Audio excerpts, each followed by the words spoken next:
All right, this is the final chapter of Ungifted by Gordon Corman, and it is entitled Unlittered, told by Donovan Curtis, IQ 112. The image was fuzzy at first. Noah pounded the keyboard of his laptop, and the picture solidified into a rugged face, obscured by goggles, a chin strap, and a heavy black helmet. Interference crackled over the audio, and a loud motor roared in the background. "Lieutenant Patterson?" Noah ventured timidly. Louder. "Lieutenant Patterson!" My brother-in-law looked around in confusion. "Who's saying that?" Another member of the tank crew came into view, pointing out at us. "Look, Brad, it's that kid from YouTube, the one your baby puked on." Noah seemed pleased to be recognized. "Nice tank. How's Afghanistan?" "Brad, it's Donovan," I piped up. We've got something to show you." Brad squinted through the goggles. "Is Katie there? Is it happening?"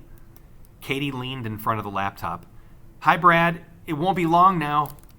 The tank commander was excited. "Turn the computer. I want to watch." Noah swiveled the laptop, giving Brad a view of the sterile white walls of the clinic and also of Chloe, Abigail, Latrell, JC, and Kevin. At last, the image stopped on Dr. Orsini in his surgical mask. The other soldier opened his eyes wide. "What's going on, Brad? Didn't this happen last week? Don't tell me they're going back in for the twin that they missed." Noah made a final adjustment, providing a view of the patient.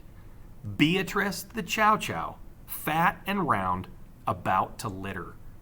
"Beatrice!" Brad cried, his voice choked with emotion. "It's Daddy! Hang in there, girl!" And as his tank jounced along the Afghan terrain, Lieutenant Patterson watched, tears squeezing out from under his goggles, as his beloved pet deposited 6 tiny puppies onto the operating table.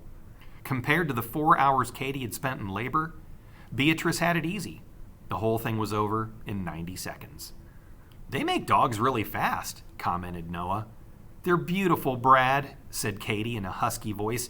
"You missed Tina being born, but I'm so glad you got to see these little guys." Noah spoke into the laptop's condenser mic. "Your signal's getting weaker. Are you near a mountain or something?" "That's classified, kid," Brad replied. "I don't know who you are, but I owe you. Anybody who can Skype a tank in action has really got it going on."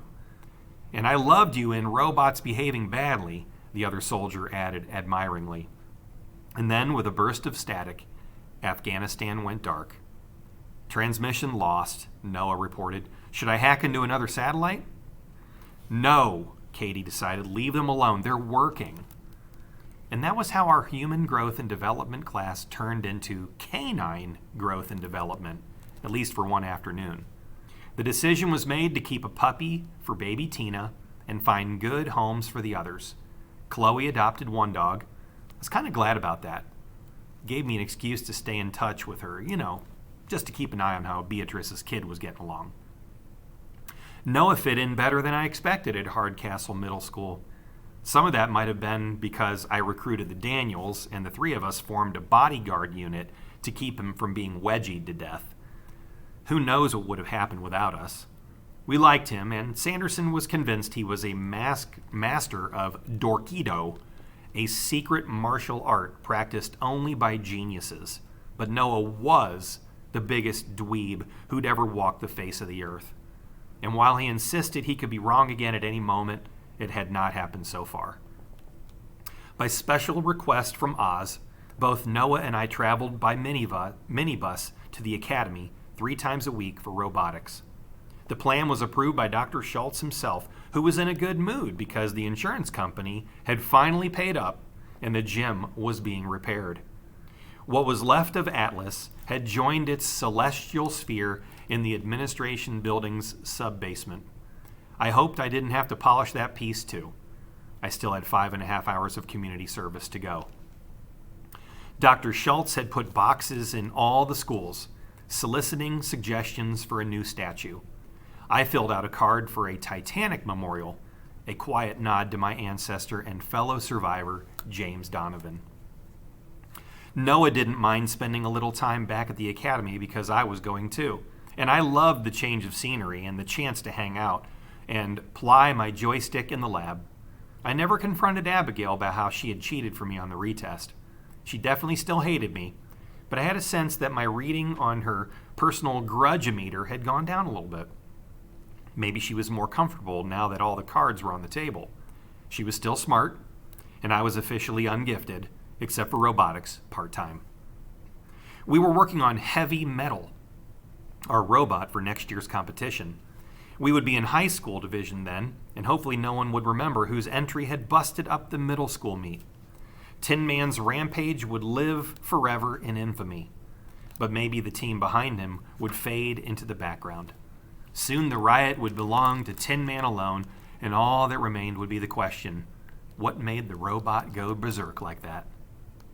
Hey, I had that answer. It was the same wild impulse that could make a guy whack a statue in the butt, setting off a chain of events that reshaped the world, or at least my little corner of it. It was the part of me that Ancestry.com couldn't explain. I was working to control it, but sooner or later, it would show up again and get me into twice as much trouble. You don't have to be gifted to know that. And that is the end of Ungifted. Had a good ending. Hope you guys enjoyed the book. On to the next one.